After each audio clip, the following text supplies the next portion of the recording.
The multi-tool is a highly engineered and versatile precision cutting and perforating accessory for folding and creasing machines.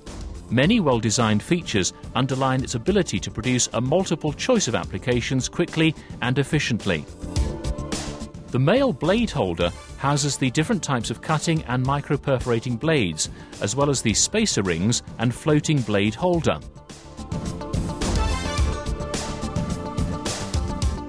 Spacer rings can be used to dictate the distance between two blades and must be retained in the unit even when not required.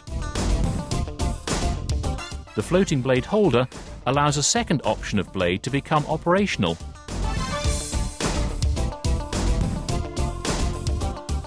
When applying a single blade, ensure that 1.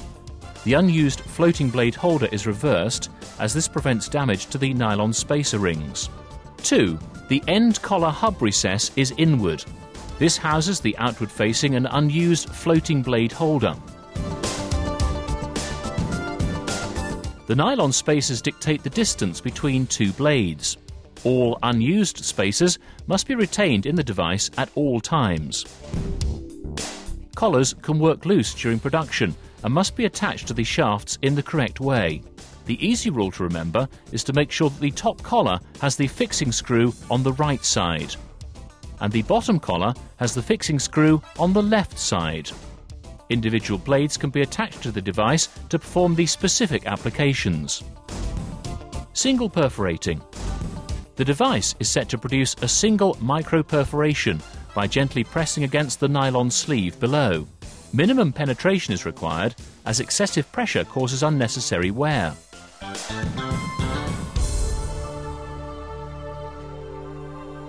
There are 3 types of perforation styles to choose from: 17, 25 and 52 teeth per inch.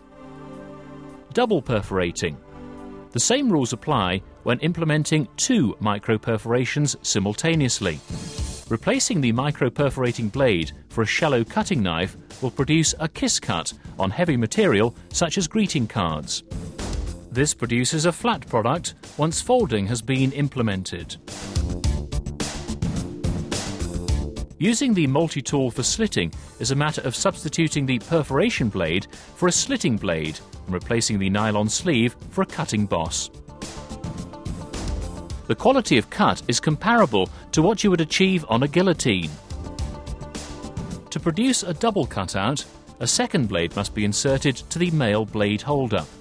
The special nylon waste guide must be inserted before a second cutting boss is implemented.